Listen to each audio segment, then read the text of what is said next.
Bonjour à tous, bienvenue sur Échec et Pédagogie. Salut Laurent. Salut Romu, salut à tous. Alors aujourd'hui, une tactique tirée de la partie entre les dénommés Friedrich avec les Blancs et Klamp, une partie jouée en Croatie en 2011. Le trait est au blanc, donc à vous de trouver comment ils ont concrétisé leur avantage, puisque il est assez évident que les blancs sont du bon côté de l'échiquier. Donc comme d'habitude, on vous invite à mettre sur pause la vidéo, à chercher par vous-même et ensuite, une fois que vous êtes certain d'avoir trouvé la solution, vous pourrez comparer avec celle présentée par notre coach Guida préféré. Parce que vous n'en connaissez qu'un, tout à fait. Euh, donc tu nous as dit que les blancs étaient clairement mieux. Je pense que on va vite s'en convaincre. Très clairement, les blancs sont à l'attaque avec une dame en H6 accompagnée de deux cavaliers particulièrement féroces et menaçants à H4 et G4. On pourrait aussi penser à la possibilité d'activer cette tour, la tour E1, à travers la troisième rangée. Alors j'ai fait une flèche vers G3, mais on aurait très bien pu envisager que la tour s'arrête sur F3 ou vers G3. Voilà, on a le choix. En tout cas, elle peut participer à l'attaque par la colonne, par la troisième rangée, pardon. Le fou qui est sur C2 est un petit peu moins disponible, on va dire, parce qu'il est gêné par ce pion ici sur E4, mais on pourrait pourquoi pas un jour envisager sa participation par la diagonale D1H5. La deuxième tour sur A1 est en attente, notamment que sa copine soit partie à l'attaque pour prendre le même chemin, ou bien pourquoi pas s'arrêter sur D1 pour passer elle aussi sur la troisième rangée. En tout cas, les pièces blanches sont à l'attaque, ça ne fait pas de doute. Qu'est-ce qui leur permet de se permettre de passer à l'attaque, de, d'essayer de profiter de quelques affaiblissements?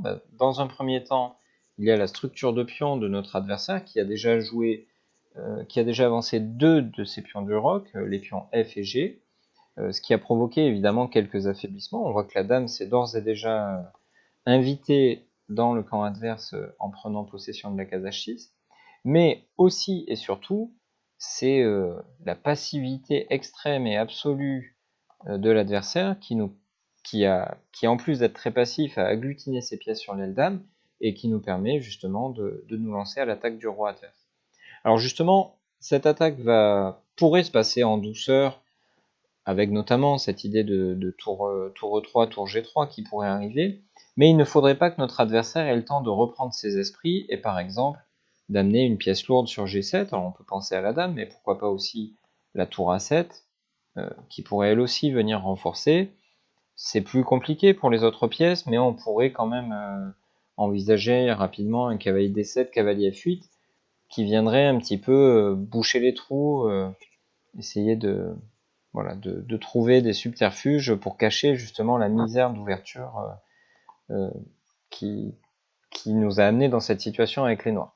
Donc avec les blancs, on aurait probablement des méthodes plus douces, mais on veut punir notre adversaire, on veut éliminer les derniers défenseurs, et ainsi il est relativement simple de penser au coup candidat qui est le bon, qui a été joué dans la partie, c'est-à-dire cavalier prend G6. Le roi n'est plus défendu que par une toute fine pellicule de pions. Eh bien, on va enlever cette pellicule de façon à ce que le roi se retrouve seul face à quelques pièces blanches. Donc après cavalier prend G6, Romu, tu ne serais jamais dans une situation comme celle-ci avec les noirs, mais avec beaucoup d'imagination, si tu avais été dans cette situation, qu'est-ce que tu envisagerais? Bah, le premier coup que je vais regarder, c'est certainement H prend G6, Mhm, puisque quand on me fait un cadeau, je regarde toujours si je dois l'accepter. Ici, en l'occurrence, c'est plutôt un cadeau empoisonné, puisque après H prend G6, j'imagine que les blancs vont faire Dame prend G6. mhm. Et là, quel que soit le côté que le roi noir va choisir, malheureusement, sa balade va s'avérer être très courte. Après roi F8, cavalier H6 semble mettre fin à la balade très rapidement, menace Dame F7 et Dame G8. On ne voit pas trop comment parer les deux menaces. Mhm. Et après Dame prend G6, roi H8, c'est de l'autre côté que ça se passe. Cavalier prend F6, menace Dame H7 mat, Dame H6 aussi. La tour est attaquée. Bon, bref, ça fait beaucoup pour un seul homme. Donc, la position est évidemment sans espoir pour les Noirs. Donc, après cavalier prend G6, que faire? Si on peut pas prendre le cavalier, soit on abandonne parce qu'on a perdu quand même un pion qui est quand même vital et qui était un de nos principaux défenseurs, soit on essaie de pêcher en eau trouble, et c'est le coup qu'a choisi Clamp dans la partie. Il a joué fou prend G4 de façon à essayer d'éliminer un attaquant. Mais là, Ouais. Laurent, Éliminer un attends, attaquant dont tu nous as montré qu'il pouvait très bien se marier avec la dame, hein, dans les variantes après H prend G6, on a bien vu ce tandem dame-cavalier se mettre en action et faire finir le travail, entre guillemets. Alors dans cette position, il existe plusieurs coups gagnants. Si vous branchez un ordinateur, vous allez voir que même tour E3 immédiatement peut faire gagner la partie. Peut-être qu'H prend G4 est suffisant. Mais la raison pour laquelle on a sélectionné cette position, c'est parce que le coup choisi par les blancs nous a semblé à la fois très, très esthétique et aussi très efficace.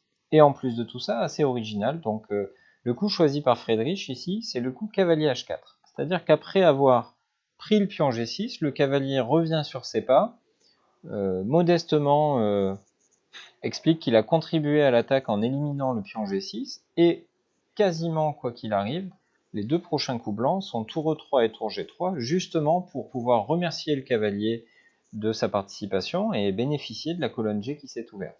Ça paraît enfantin, on va dire, ou trop simple pour être vrai, mais quand on regarde dans le détail, on se rend compte que c'est diablement efficace.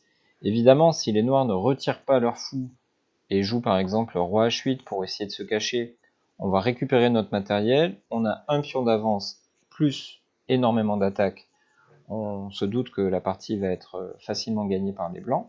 Et en cas de fou C8, ou fou D7, ça change pas vraiment l'histoire, en cas de fou C8, donc la tour arrive avec un effet tout simplement décisif. D'ailleurs, dans la partie, les noirs ont abandonné. La menace évidente, c'est de jouer tour G3 échec suivi de dame G7 mat, peu importe la case choisie par le roi noir. Et si d'aventure les noirs étaient intéressés par la défense de cette case G7, on continuerait quand même par tour G3. Bien entendu, roi F7 qui bouche l'action de la tour A7 n'est pas le plus malin. Après dame G7, c'est mat. Et après roi H8, le modeste cavalier va revenir en jeu pour participer une nouvelle fois, toujours sur la case G6 avec échec. On profite du clouage du pion H7 et ce cavalier donc va venir, grâce à un double échec intéressant, il va venir fermer la 7e rangée et quel que soit le prochain coup noir, on va imaginer roi H8, les blancs vont faire mat par dame G7. Donc une petite attaque mais qui avait une originalité sympa et qui explique pourquoi on a choisi de la présenter. oui, c'était évidemment, on a présenté des choses qui étaient bien plus dures, mais bon, c'est une position qui illustre parfaitement lorsqu'on attaque que l'important est le nombre de pièces qui peuvent porter atteinte au roi noir et non pas, enfin au roi adverse, et non pas leur valeur. On a vu que le cavalier sur H4 se sacrifie sur G6 avec la seule idée d'éliminer le pion G6 qui était le principal abri du roi noir. Et qu'on ait une pièce de moins ou pas, c'est pas vraiment important. De toute façon, on l'a bien vu, les noirs ont une tour en A8, un cavalier en B8, un fou en C8, un cavalier en B6. Donc tout cet amas de pièces est bien trop loin du roi noir pour le défendre. Et donc on peut se permettre le luxe de sacrifier un cavalier si c'est pour éliminer le principal défenseur adverse et ainsi ouvrir la colonne G et permettre à la tour E1 d'arriver sur la case G3 en passant par la case E3. Donc ouais, une tactique assez courte, assez simple, mais bon, qui a encore une fois le mérite d'illustrer cette notion-là dans l'attaque. En tout cas, merci Laurent. Merci à toi. C'est clair. On espère que cette vidéo vous aura été utile. N'hésitez pas à la liker si elle vous a plu. Abonnez-vous à la chaîne si ce n'est pas encore fait.